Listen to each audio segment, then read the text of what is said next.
तो बच्चों आज हम स्टार्ट करते हैं कक्षा 10 में मेटालर्जी। इसके पहले मेटल और नॉन मेटल के इस चैप्टर में हम डिटेल बता चुके हैं। मेटल, नॉन मेटल, उसकी properties, ionic compound, covalent compound पिछले लेक्चर में। आज मेटालर्जी स्टार्ट करते हैं। देखिए मेटालर्जी है क्या। मेटालर्जी मेटालर्जी मीन्स होता है धातु कर्म। ये एक बहुत ही महत्वपूर्ण टॉपिक है कि धातु कर्म है क्या। तो देखिए जैसे जितने भी मिनरल्स होते हैं उसको हम खनिज के रूप में, मिनरल्स के रूप में अर्थ क्रस्ट से प्राप्त करते हैं, पृथ्वी से प्राप्त करते हैं। और उस मिनरल्स में कुछ ऐसे मिनरल्स होते हैं जिसमें मेटल्स की मात्रा ज़्यादा होती है और इम्प्योरिटीज कम होती है। ऐसे मिनरल्स को ओर कहते हैं और उस ओर से मेटल को अलग करना ही मेटालर्जी कहलाती है। तो मेटालर्जी है क्या। Extraction of metals from ores is known as metallurgy। यानी अयस्क से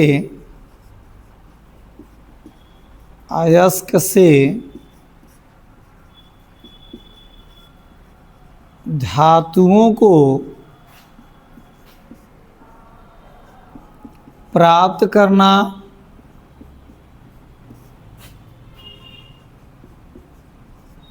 धातु कर्म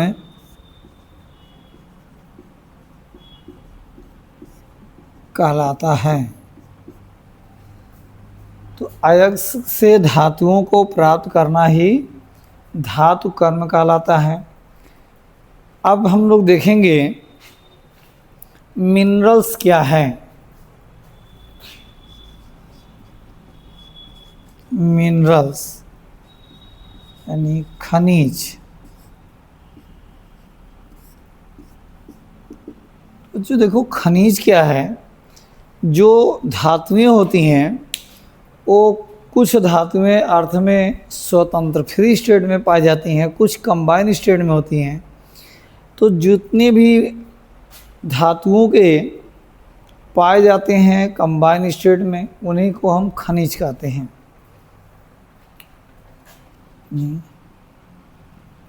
धातु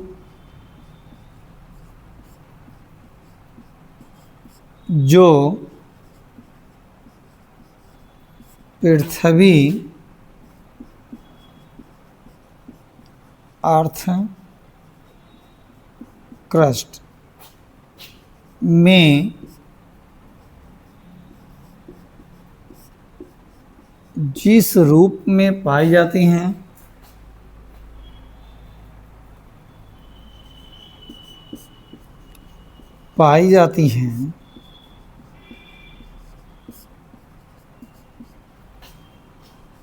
उन्हें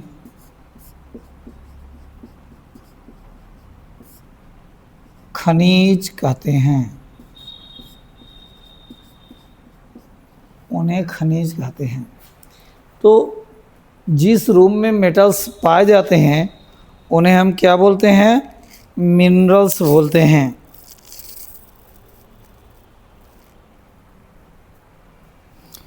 तो कह सकते हैं metals bearing substances found in earth crust is called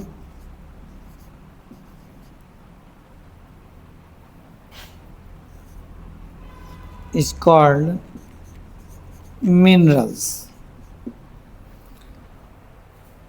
तो जो मेटल बियरिंग सबस्टेंस होते हैं जो अर्थ क्रस्ट में पाए जाते हैं उन्हें मिनरल्स कहते हैं।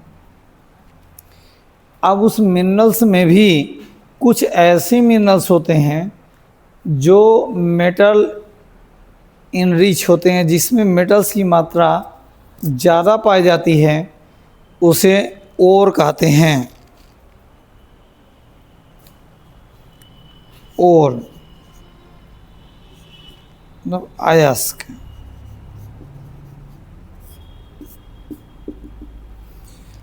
ये कह सकते हैं वह खनिज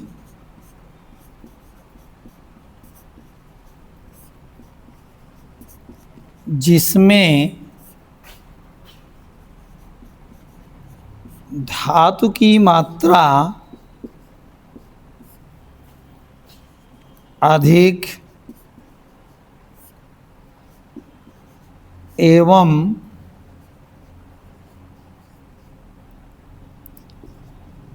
अशुद्धि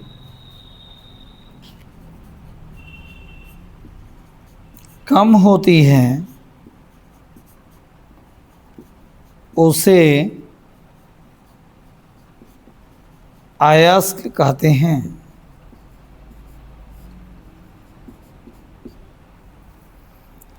जिसमें धातु की मात्रा अधिक होती है और अशुद्धि कम होती है, उसे अयस्क कहते हैं। अयस्कों से आसानी से मेटल को एक्सट्रैक्ट किया जा सकता है। अयस्कों से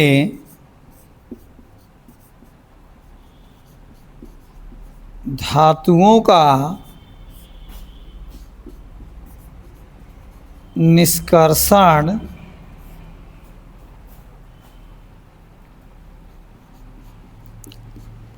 आसानी से होती है।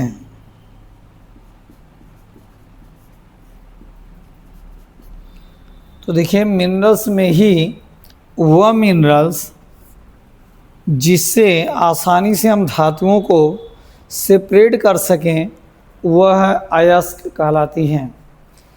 सभी अयस्क मिनरल्स होते हैं, बट सभी मिनरल्स अयस्क नहीं हो सकते हैं।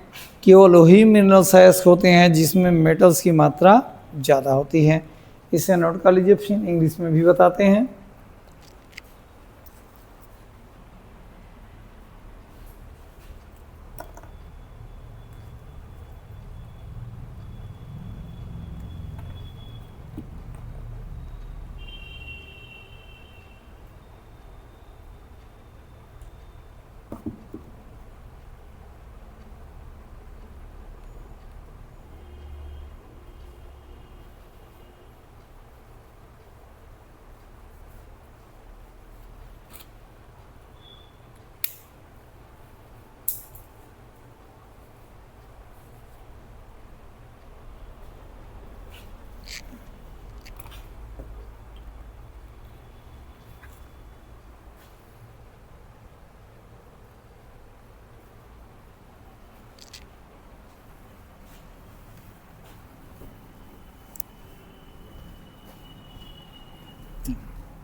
तो देखिए,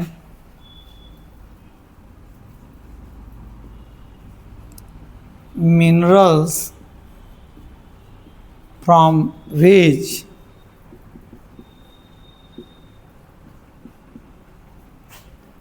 metals can be obtained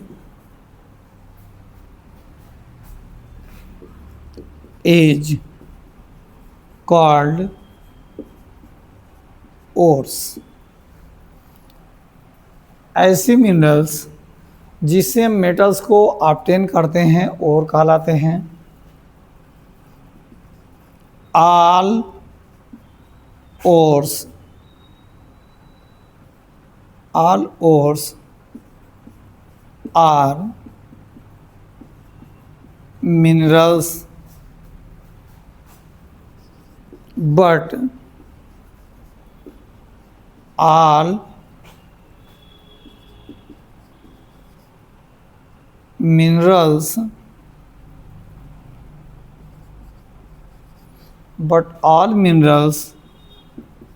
is not ores।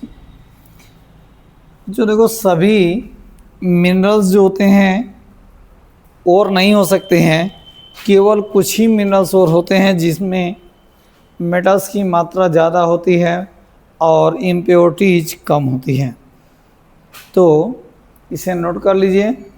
अब हम लोग देखेंगे कुछ इम्पोर्टेंट मिनरल्स के बारे में। सम इम्पोर्टेंस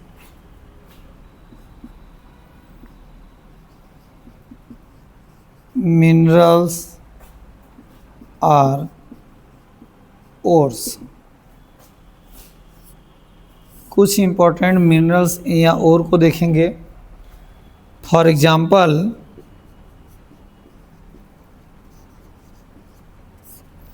सबसे पहले हम लोग देखते हैं कॉपर के ओर को, यानी कॉपर के अयस्क,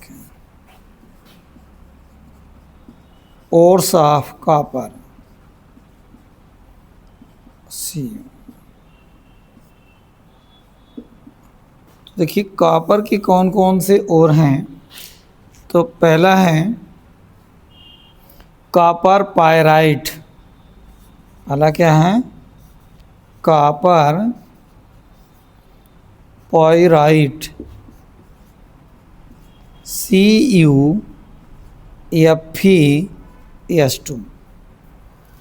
कॉपर पायराइट कॉपर का मुख्य ओर्स है।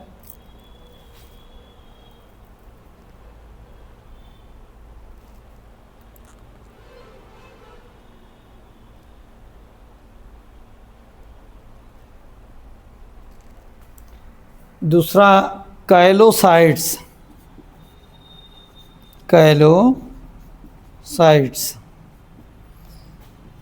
Cu2S। ये दो कॉपर के मुख्य अयस्क हैं।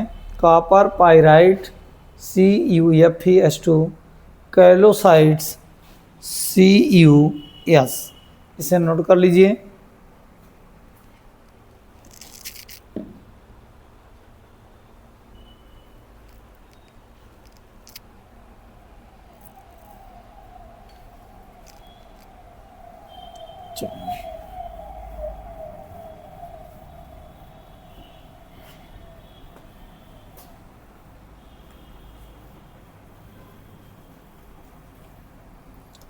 दूसरा हम लोग देखेंगे एल्यूमिनियम के मुख्य अयस्क। Aluminium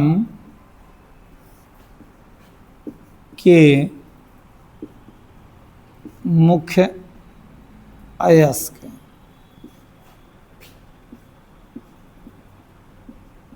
ores of aluminium, symbol होता है Al। तो एल्यूमिनियम के मुख्य अयस्क कौन कौन है? इसका जो प्रमुख अयस्क है जो फेमस है बॉक्साइट Al2O3 और जो एल्युमिनियम का मुख्य अयस्क क्या है? बॉक्साइट है, जिससे हम लोग एल्युमिनियम को प्राप्त करते हैं। इसके अलावा एलुमिना भी है।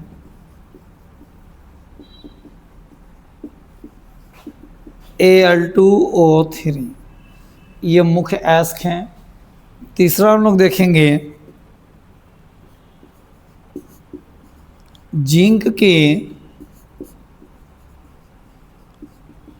अयस्क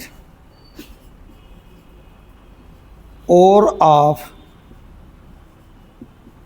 जिंक जेडियन। जिंक के अयस्क कौन है? तो इसका मुख्य अयस्क है जिंक ब्लेंड। Zinc blende.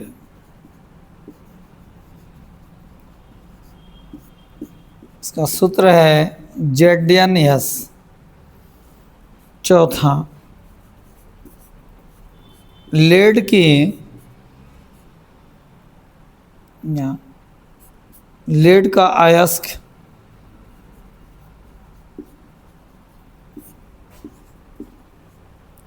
और ऑफ लेड Pb। तो जो लेड धातु है इसका मुख्य ओर है गैलेना।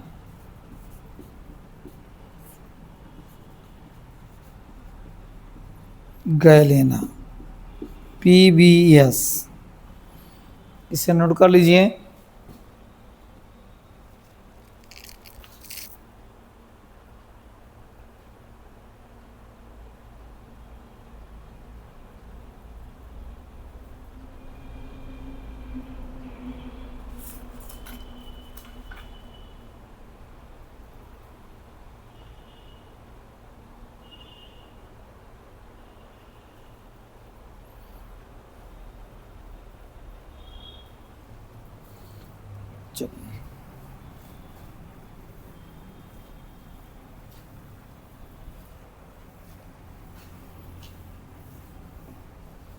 देखेंगे आयरन के मुख्य अयस्क ओर्स ऑफ आयरन। सिंबल है Fe आयरन का। आयरन के ओर कौन कौन है? तो हेमेटाइट पहला है, हेमेटाइट।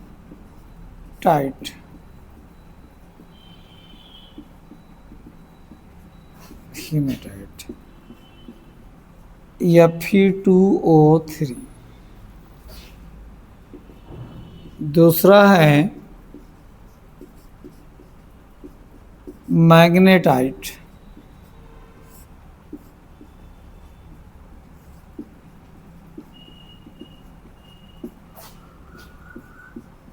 Fe3O4। तो यह कुछ अयस्कों के नाम हो गए। तो अयस्क और मिनरल्स आप समझ चुके होंगे। तो मिनरल्स पृथ्वी से धातुओं को जिस रूप में प्राप्त करते हैं उसे खनिज कहते हैं, मिनरल्स कहते हैं। उस मिनरल्स में कुछ ऐसे मिनरल्स होते हैं जिसमें मेटल्स की मात्रा ज़्यादा होती है और इम्प्योरिटीज कम होती है, उन्हें हम ओर या अयस्क कहते हैं। अब कुछ धातुओं के महत्वपूर्ण ओर के बारे में हम बता दिए। इसका नाम और सूत्र लिख करके याद कर लीजिएगा, एग्जाम में बहुत पूछे जाते हैं। अब हम लोग देखेंगे इस ओर से मेटल को प्राप्त कैसे करेंगे। तो मेटलर्जी के चरणों को देखेंगे। तो एक्सट्रैक्शन ऑफ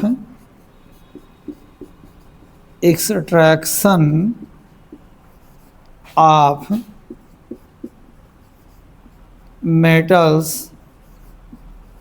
from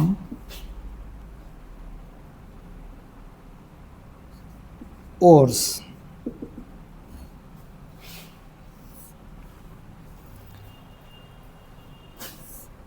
अब ओर से हम कैसे मेटल्स को प्राप्त करेंगे।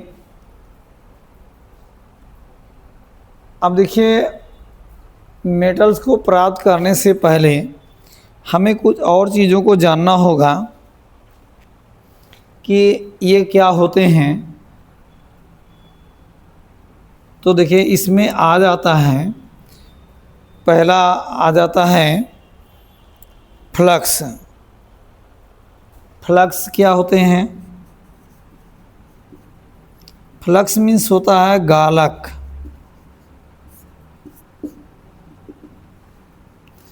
तो गालक क्या होते हैं? गालक ऐसे पदार्थ होते हैं जो अगलनीय अशुद्धियों को गलनीय में परिवर्तित कर देते हैं। यानी फ्लक्स या गालक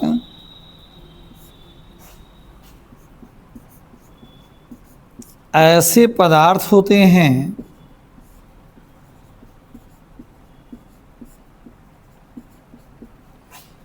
जो अगलनीय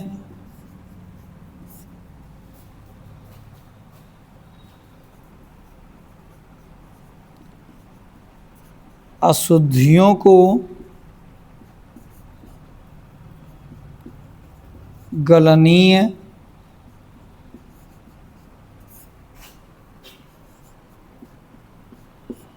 बना देते हैं।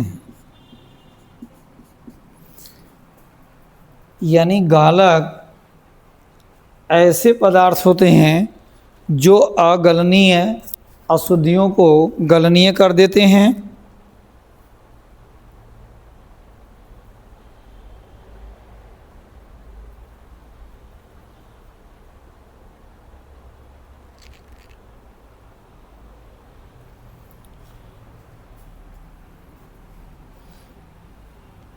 हम कह सकते हैं फ्लक्स आर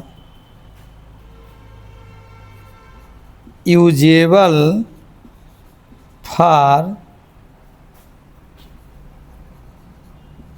रिमूवल ऑफ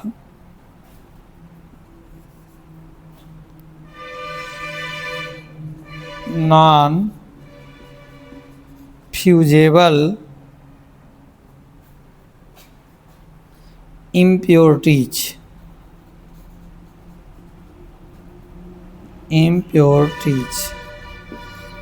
ये जो नॉन फ्यूजेबल अगलनीय शुद्धियाँ हैं इनको हटाने के लिए यूज किए जाते हैं। इसे नोट कर लीजिए। फिर आगे बताते हैं कि ये गालक दो प्रकार के होंगे, एसिडिक और बेसिक। तो नोट कीजिए, आगे बताते हैं।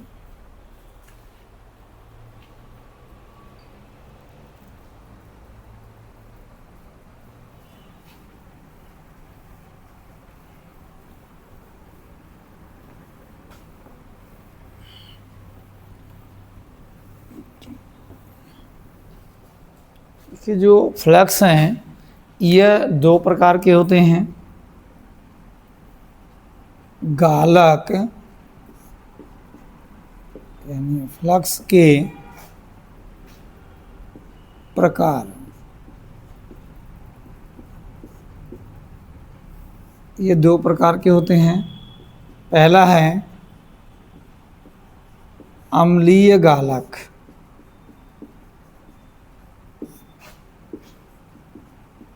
Acidic flux. ये जो अम्लीय गालक होते हैं इनका उपयोग क्षारीय अशुद्धियों को हटाने में किया जाता है। इनका उपयोग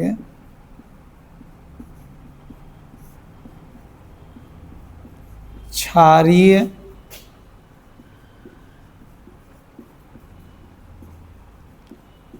अशुद्धियों को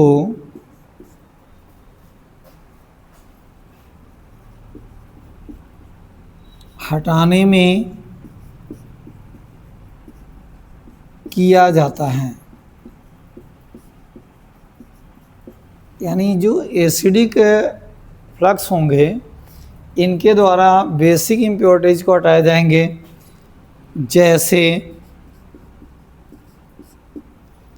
SiO2 सिलिका।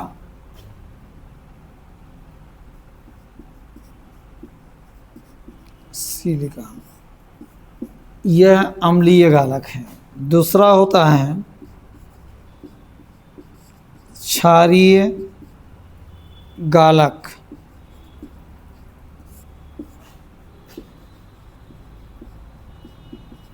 Basic flux. जो क्षारीय गालक होते हैं इनका यूज किया जाता है अम्लीय अशुद्धियों को हटाने में। इनका उपयोग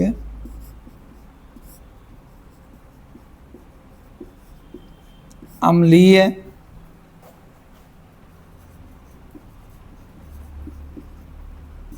अशुद्धियों को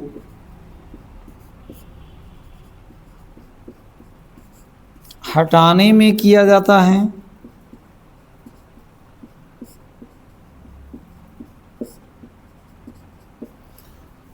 अब जो जैसे अगर उसमें सिलिका वगैरह है, बालू है, तो उसको हटाने के लिए यूज़ किया जाता है कैल्शियम ऑक्साइड का चूना, जिसको हम बोलते हैं। यह क्षारीय गालक है, इसका यूज़ किया जाता है। अम्लीय गालक में P2O5 भी आ जाता है, फास्फोरस पेंटॉक्साइड। तो यह क्षारीय गालक है, कैल्शियम ऑक्साइड, या इसको हम लोग चूना भी बोलते हैं, कैल्शियम ऑक्साइड। तो ये गालक हो गए। तो गालक का काम क्या है बच्चों? जो अयस्क होंगे और होंगे उसमें कुछ ऐसी इम्प्योरिटीज़ हैं जो अगलनीय हैं, इसे मिला देने पर उसे गला देगा और गलाने के बाद यह धातुमल बना लेगा। तो क्या बना लेगा? धातुमल। अब हम देखते हैं धातुमल क्या है। धातुमल स्लैग। तो गालक अशुद्धियों से क्रिया करके धातुमल बनाते हैं। गालक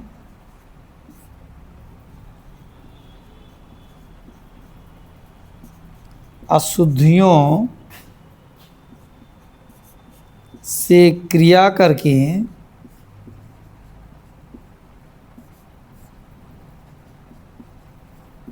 धातुमल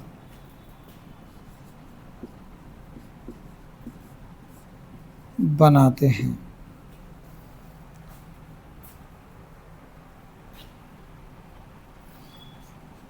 हो सकते हैं फ्लक्स रिएक्ट विथ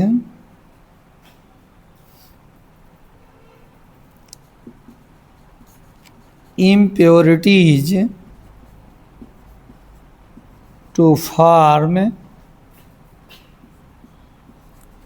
slag। ये बना लेते हैं। अब हम कुछ स्लैग का एग्जाम्पल देखेंगे। For example,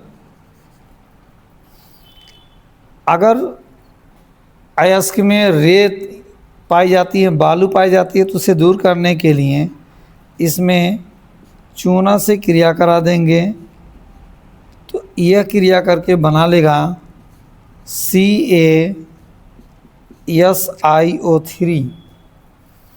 calcium silicate. क्या बना लिया? Calcium silicate. यह धातुमल है। क्या है? धातुमल। तो यह अशुद्धि है,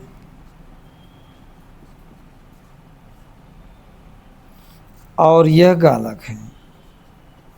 तो गालक जब अशुद्धियों से क्रिया करता है तो क्या बना लेता है? धातुमल। ये जो धातुमल होते हैं स्लैग, ये गलित धातु के ऊपर तैरने लगते हैं, जिसे छानकर हटा देते हैं। इसे नोट कर लीजिए।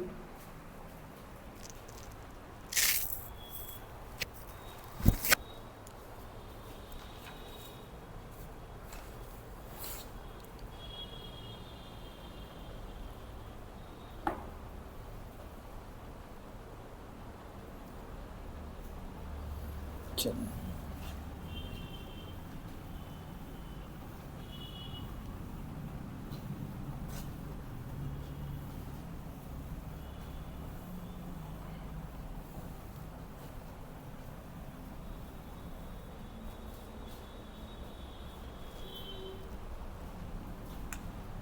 अब हम लोग देखेंगे गैंग और मैट्रिक्स।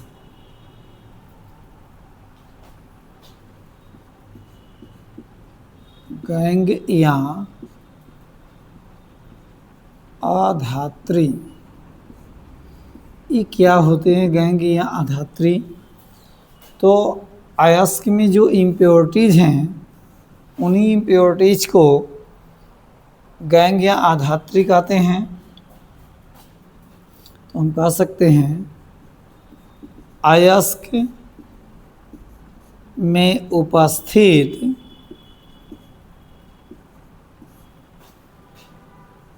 अशुद्धियों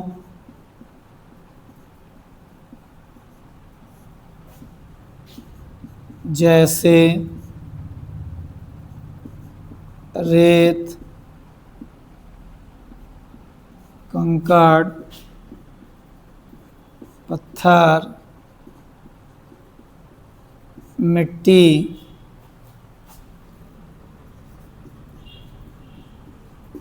इत्यादि को गैंग या अधात्री कहते हैं।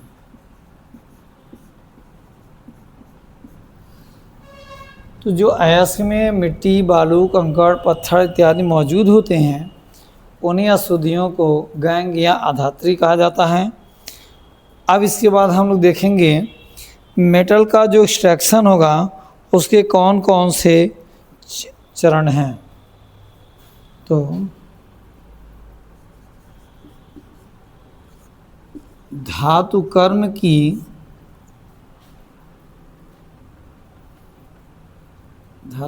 की चरण, स्टेप्स ऑफ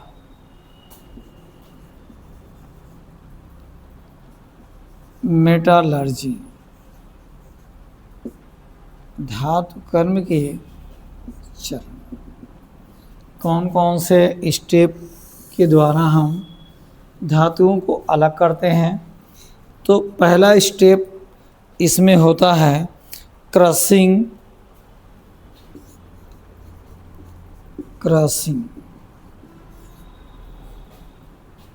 मतलब पीसना।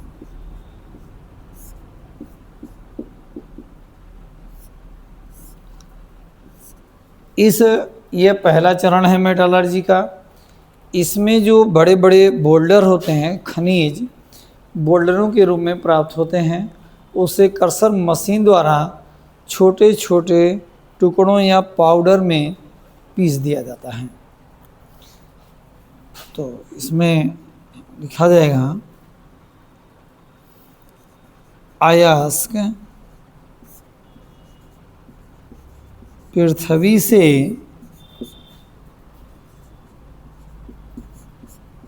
बड़े बड़े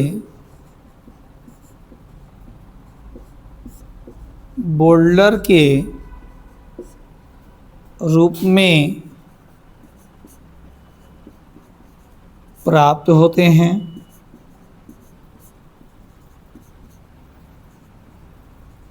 उन्हें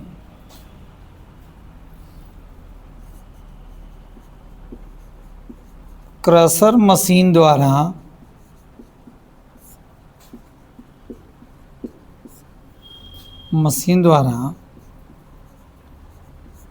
पाउडर के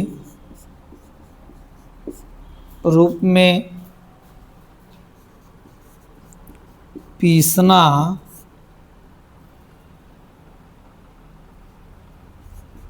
क्रशिंग कहलाता है।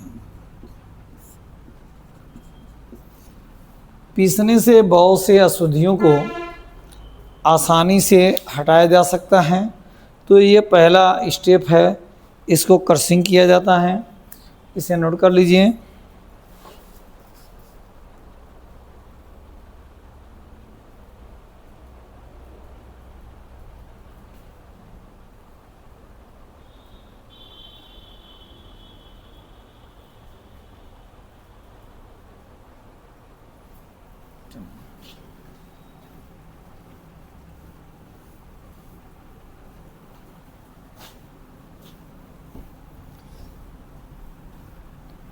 तो देखिए मेटलर्जी का अब दूसरा स्टेप होता है इनरिचमेंट ऑफ ओर्स और कंसंट्रेशन ऑफ ओर्स। अयस्क का सांद्रण, इसे हिंदी में क्या कहा जाता है? अयस्क का सांद्रण।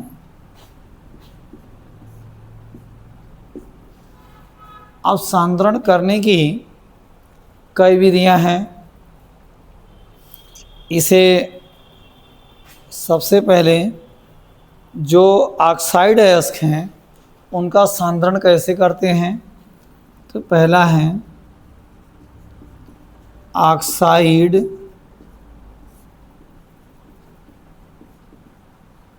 अयस्क का सांद्रण।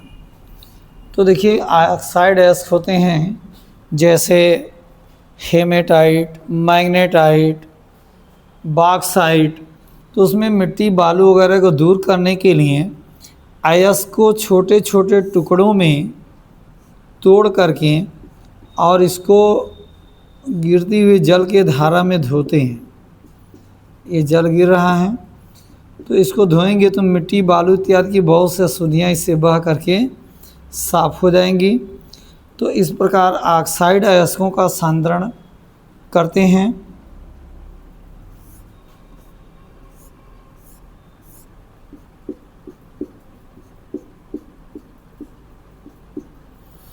तो यह अयस्क हैं।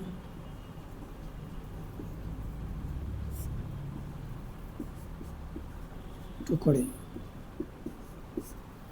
इसे धोते हैं। इसके बाद दूसरा आता है सेकंड सल्फाइड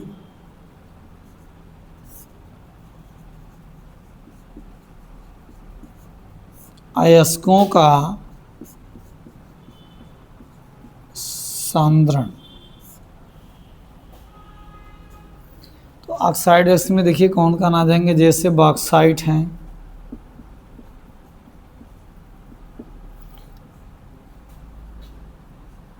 हेमेटाइट हैं, मैग्नेटाइट हैं, इनका सांद्रण होता है। सल्फाइड अयस्क का सांद्रण कंसंट्रेशन ऑफ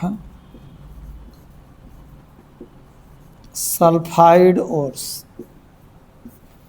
अब सल्फाइड और कौन कौन है, जैसे एग्जाम्पल में copper pyrite CuFeS2, galena PbS, zinc blende Zn। ऐसे अयस्कों का सांद्रण सल्फाइड विधि द्वारा करते हैं। इसे नोट कीजिए।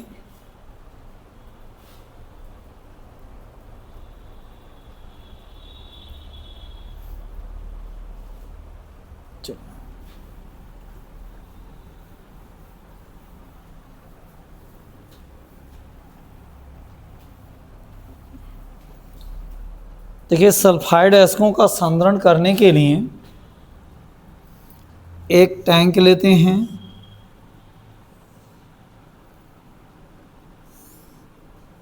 इस टैंक में जल भर करके और इसमें पीसे हुए अयस्क का मिश्रण इसमें मिला देते हैं और इसमें वायु को भेजने के लिए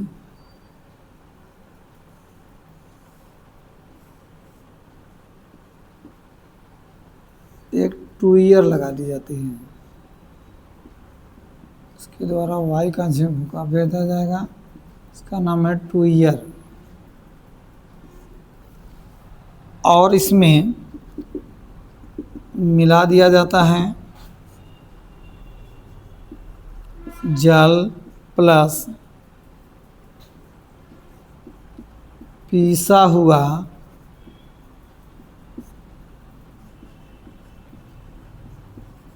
सल्फाइड अयस्क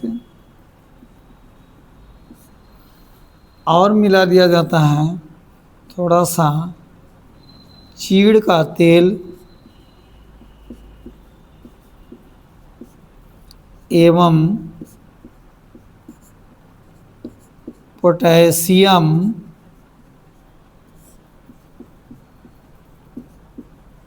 एथिल जैंथेट मिला करके जब वायु का झोंका भेजते हैं तो जो सल्फाइड अयस्क होती है वह थोड़ा झाग के रूप में ऊपर आ जाती है। ये देखिए, ये जो है ये झाग है, झाग फ्रॉथ।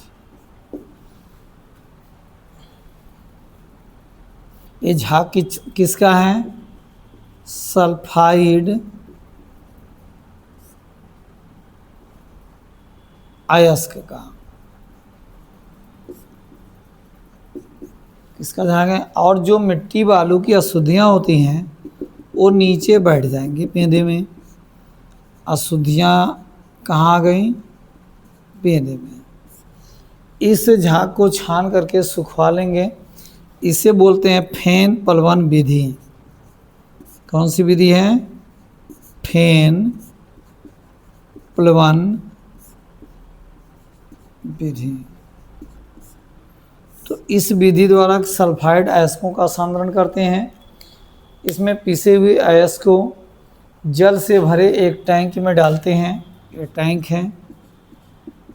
उस टैंक में चीड़ का तेल, पोटेशियम एथिल जैंथेट इत्यादि मिलाकर टूयर के द्वारा वायु का झोंका भेजेंगे तो जो सल्फाइड अयस्क हैं वह चीड़ के तेल में भीगकर झाग बना लेगा और झाग ऊपर आके तैरने लगेगा। अशुद्धियाँ जल से भीगकर पेंदे में बैठ जाएंगी। इस झाग को छानकर अलग करके सुखा लेंगे। यानी इस झाग को क्या करेंगे? झाग को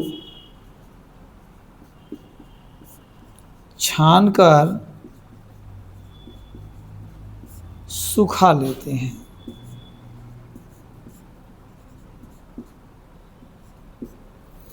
इसे बना लीजिए।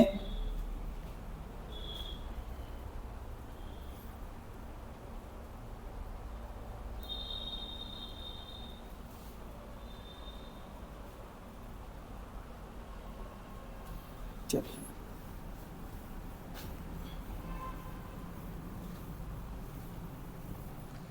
तीसरा हम लोग देखेंगे चुंबकीय अशुद्धियों का सांद्रण कैसे होता है। यानी चुंबकीय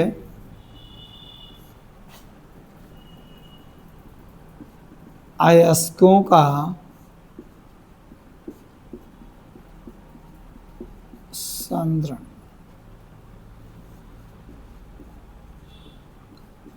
concentration of magnetic ores. Magnetic ore में मुख्य रूप से ऐसे अयस्क आते हैं जिसमें चुंबकीय गुण पाया जाता है। जैसे एग्जाम्पल में haematite Fe2O3 and magnetite Fe3O4। अब इसके लिए कैसे दूर करते हैं तो देखिए, इसमें दो रोलर होते हैं। इनके ऊपर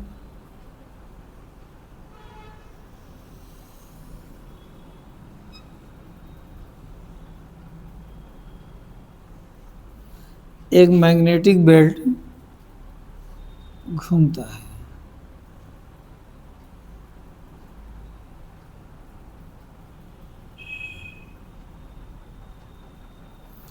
तो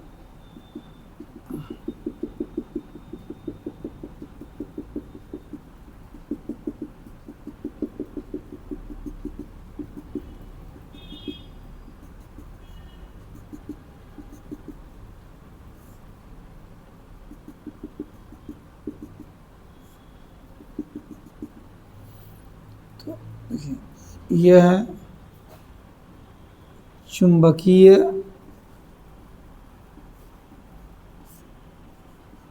रोलर है और यह बेल्ट है।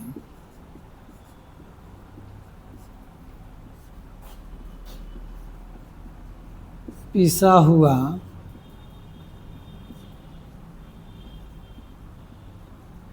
चुंबकीय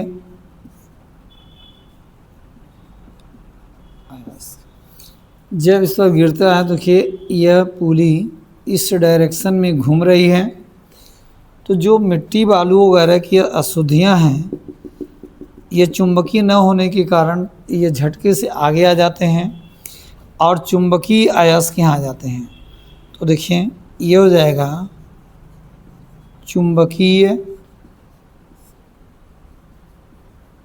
अयस्क और अशुद्धियाँ यहाँ पर आ गई। अशुद्धियाँ अलग हो गई। इस प्रकार से कुछ अशुद्धियाँ इससे दूर हो जाती हैं। इसे बोलते हैं चुंबकीय पृथक्करण, या इस विधि द्वारा चुंबकीय ऑक्साइडों का या अयस्कों का सांद्रण किया जाता है। ये रोलर है जो उस पर घूम रहा है, इसको सांद्रण करते हैं। नोट कर लीजिए, बना लीजिए इसे।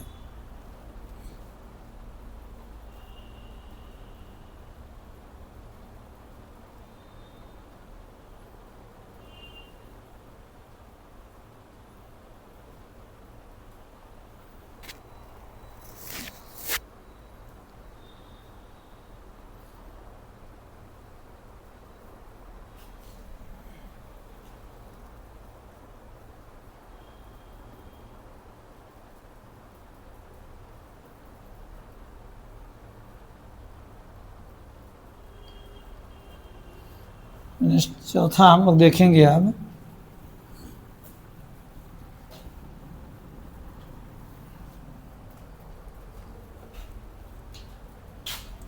हम लोग देखेंगे लीचिंग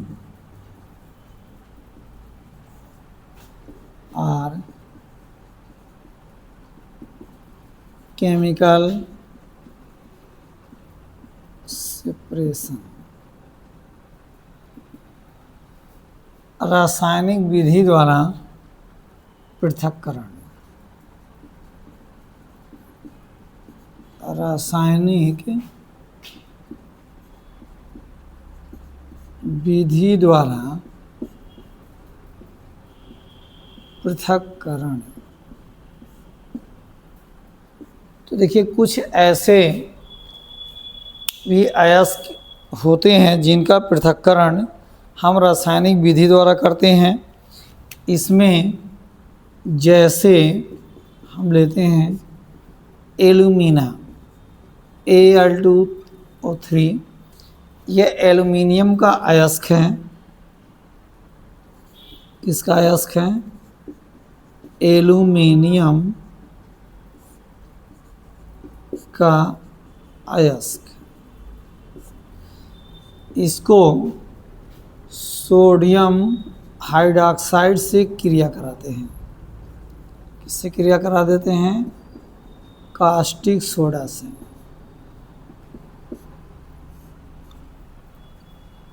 अब ये देखिए जो एल्युमिनियम ऑक्साइड है, यह ठोस अवस्था में है। किस अवस्था में? ठोस। अब ये क्रिया करके बना लेता है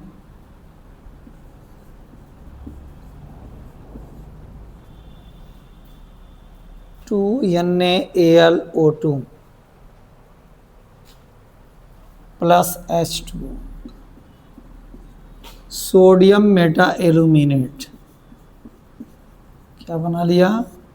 सोडियम मेटा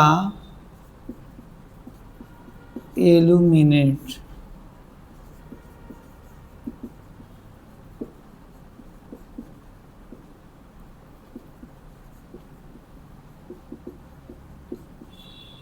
यह सोडियम मेटा एल्यूमिनेट बना लिया जो गलित अवस्था में है। किस अवस्था में है? गलित। तो जो ठोस अवस्था में एल्युमिनियम धातु था, सोडियम हाइड्रोक्साइड के साथ क्रिया करके सोडियम मेटा एल्यूमिनेट गलित अवस्था में हो गया। अब इसको जल के साथ क्रिया कराते हैं। सेकंड स्टेप क्या है, NaAlO2 इसकी क्रिया कराते हैं कि जल के साथ,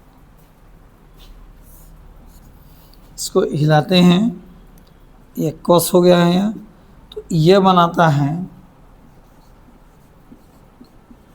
एल्युमिनियम हाइड्रोक्साइड प्लस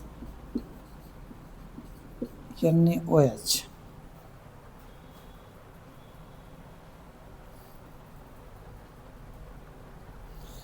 तो एल्युमिनियम हाइड्रोक्साइड का सफ़ेद अवक्षेप बना लेगा, एल्युमिनियम हाइड्रोक्साइड का ये क्या है, सफ़ेद अवक्षेप है।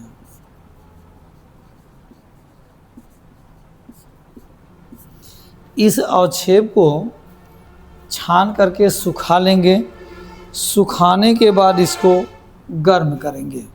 तो देखिए ये हो जाएगा AlOH का होल थ्राइस, 2 मोल लिया गया, इसे हीट किया जाएगा तो बन जाएगा Al2O3 प्लस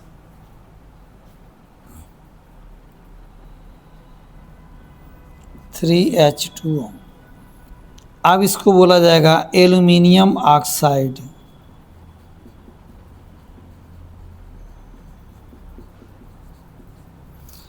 अब एल्युमिनियम ऑक्साइड से एल्युमिनियम प्राप्त करने के लिए वैद्युत अपघटन कराते हैं, Al2O3 इसका इलेक्ट्रोलिसिस हो जाएगा,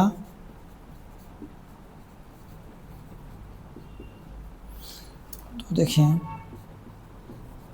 यह एल्युमिनियम प्लस ऑक्सीजन, तो यह कैथोड पर प्राप्त हो जाएगा और यह प्राप्त हो जाएगा एनोड पर। तो इस प्रकार से एल्युमिनियम धातु को पृथक कर लेते हैं।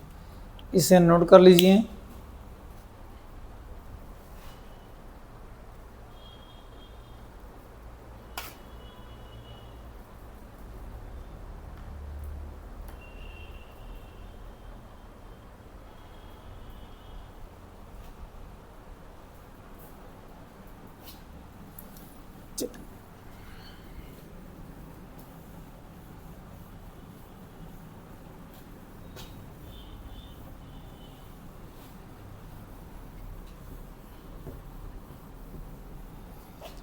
अब हम लोग देखेंगे कैल्सिनेशन क्या है। नेक्स्ट स्टेप है कैल्सिनेशन।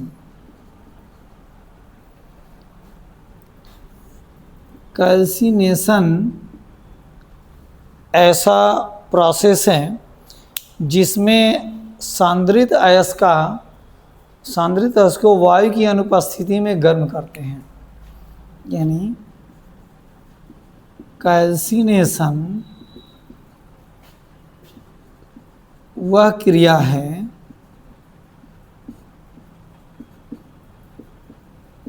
जिसमें सांद्रित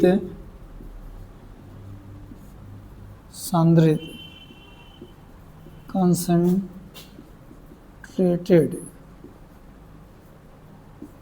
सांद्रित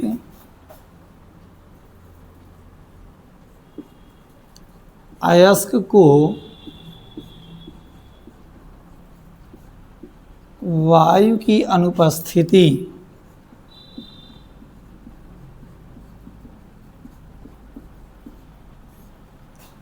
absence of air, absence of वायु की अनुपस्थिति में गर्म करते हैं।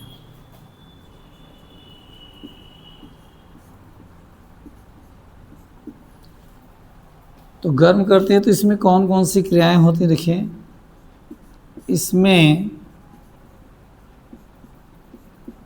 निम्नलिखित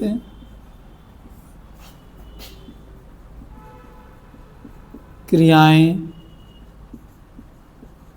होती हैं।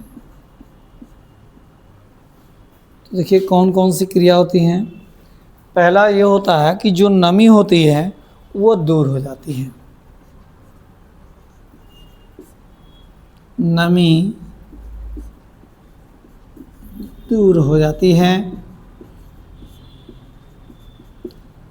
तो पहला स्टेप क्या, पहला क्रिया क्या होती है, इसमें जो नमी हो गया है इसमें, यह गर्म करने से दूर हो जाएगी।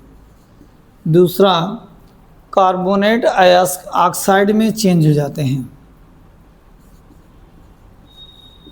कार्बोनेट अयस्क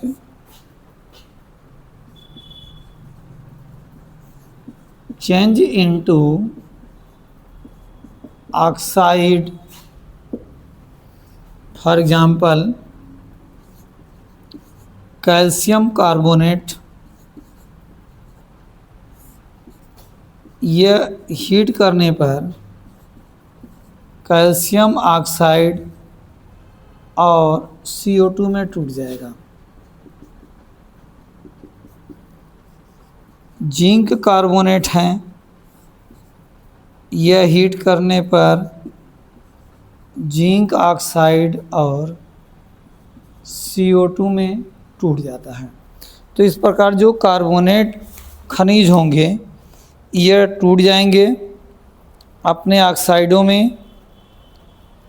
इसे नोट कर लीजिए।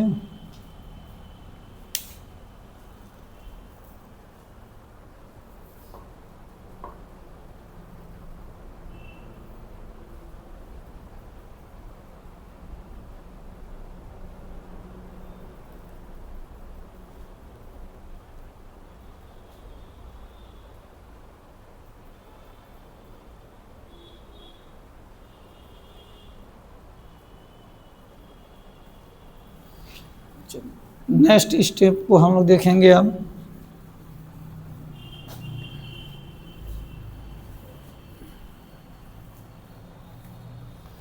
अगला स्टेप आता है भर्जन।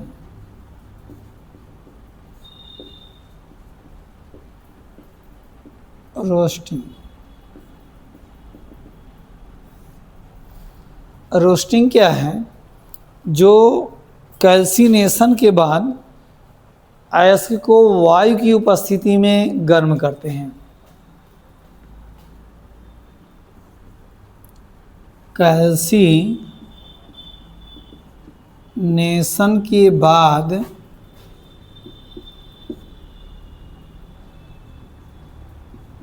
अयस्क को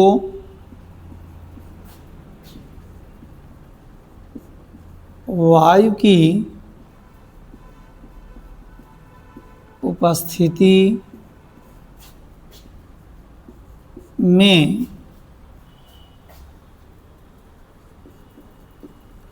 उसके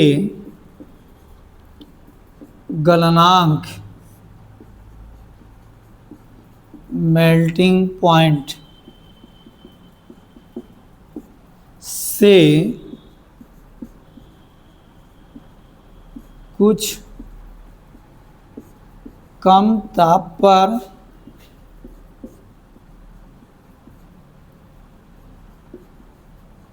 अयस्क का भर्जन किया जाता है।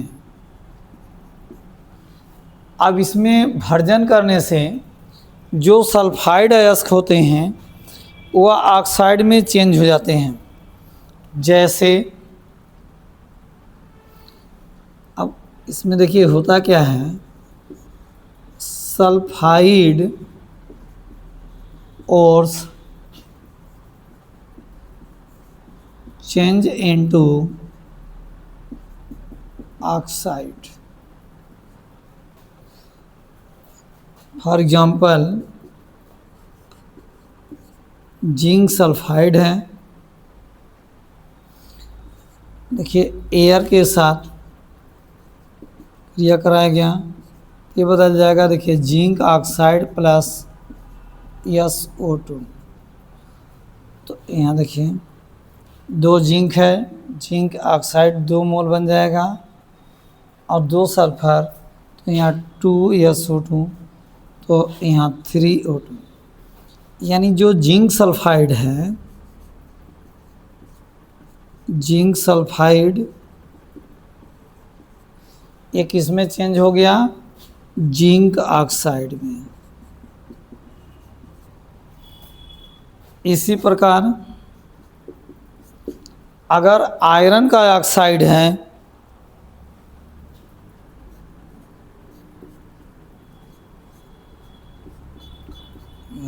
O2, यह चेंज हो जाता है 2Fe2O3 प्लस 8SO2। इसको बोलते हैं iron pyrite. Iron pyrite, iron pyrite change हो गया किस में? फेरिक ऑक्साइड में। फेरिक ऑक्साइड में चेंज हुआ। इसी प्रकार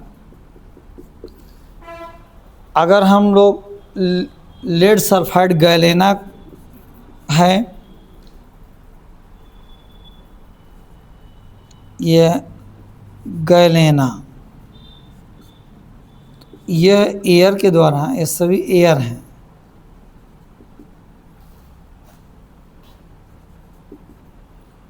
चेंज किस में हो जाएगा? Lead oxide 2PbO plus 2SO2 lead oxide में। ये लेड ऑक्साइड में चेंज हो जाएगा, नोट कर लीजिए। तो भर्जन द्वारा सल्फाइड एस चेंज हो जाते हैं ऑक्साइड में।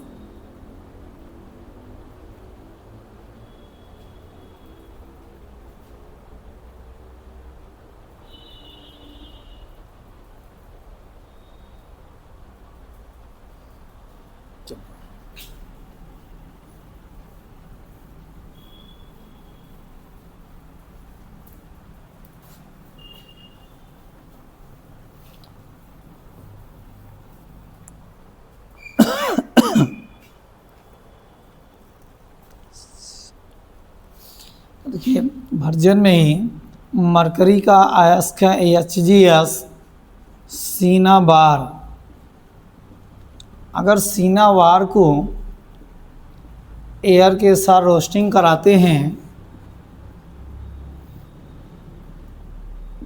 तो यह चेंज हो जाता है मरकरी और सल्फर डाइऑक्साइड गैस निकलती है, मरकरी से अलग हो जाएगी। तो यह रोस्टिंग का स्टेप रहा। अब रोस्टिंग के बाद हम लोग देखेंगे कि कैसे कॉपर को प्राप्त किया जाता है, मतलब मेटल को प्राप्त किया जाता है। तो अब हम लोग देखेंगे एक्सट्रैक्शन ऑफ कॉपर।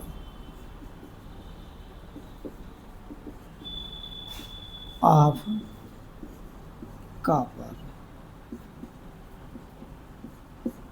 कॉपर का निष्कर्षण। तो देखिए कॉपर का निष्कर्षण कैसे होगा। तो जो कॉपर का एस के सल्फाइड देखिए 2Cu2S plus 3O2 gives out 2Cu2O plus 2SO2। यह क्यूप्रस सल्फाइड क्यूप्रस ऑक्साइड में चेंज हो गया। क्यूप्रस सल्फाइड जो है एयर से क्रिया करके यह क्यूप्रस ऑक्साइड में चेंज हो जाता है। एयर के साथ जब गर्म करते हैं तो किस में चेंज जाएगा, क्यूप्रस ऑक्साइड में। अब क्यूप्रस सल्फाइड बचा हुआ और क्यूप्रस ऑक्साइड आपस में क्रिया कर लेते हैं। Cu2s प्लस 2Cu2O, ये दोनों आपस में रिएक्शन करके 6Cu कॉपर अलग हो जाएगा प्लस SO2, ये कॉपर मेटल प्राप्त हो गया। कॉपर इस प्रकार कॉपर को अलग कर लिया गया, इसे नोट कर लीजिए।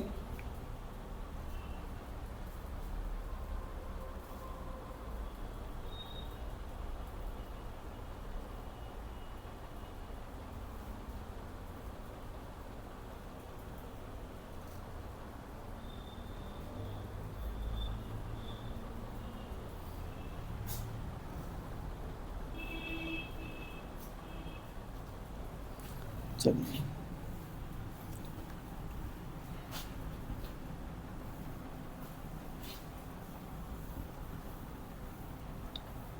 अब हम लोग देखेंगे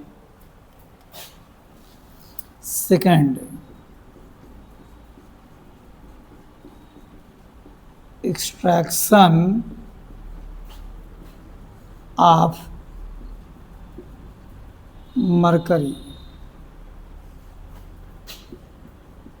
Hg को कैसे प्राप्त करेंगे, तो देखिए जो मरकरी होती है इसका मुख्य अयस्क क्या है, C है mercurous sulphide HgS।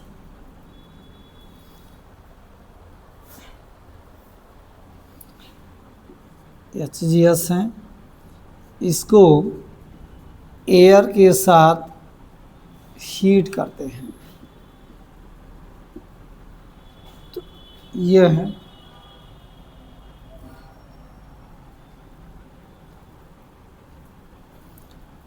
HgO plus 2SO2, ये मर्क्यूरस ऑक्साइड में बदल जाएगा, मर्क्यूरस ऑक्साइड, और सल्फर डाइऑक्साइड गैस निकलेगी। मर्क्यूरस ऑक्साइड को HgO इसको हीट कर देंगे, मरकरी अलग हो जाती है और O2 अलग। इस प्रकार मरकरी मेटल को अलग कर लिया गया, तो एक्सट्रैक्शन ऑफ मरकरी है ये। नेक्स्ट हम लोग देखेंगे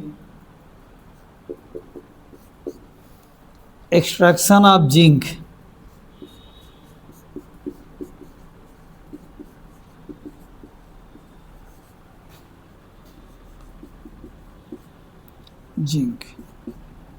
जिंक का एक्सट्रैक्शन कैसे किया जाता है, तो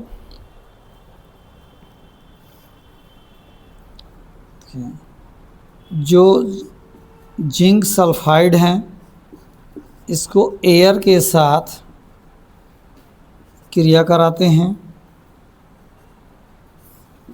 हीट करते हैं,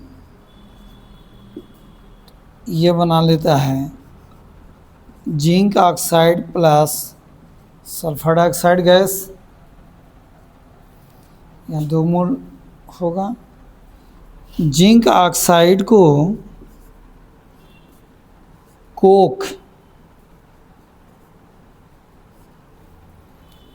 के साथ हीट करते हैं, जलाते हैं, जिंक अलग हो जाएगा, carbon monoxide gas,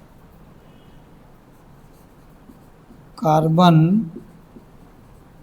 monoxide gas निकलेगी, ये गैस हैं, और जिंक मेटल अलग हो जाएगा। इसे नोट कर लीजिए।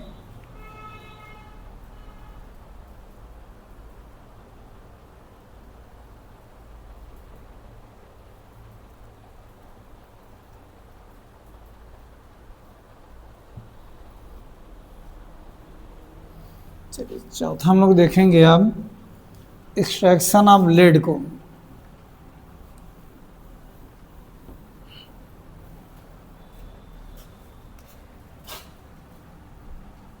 चौथा एक्सट्रैक्शन ऑफ लेड, यानी लेड धातु का निष्कर्षण।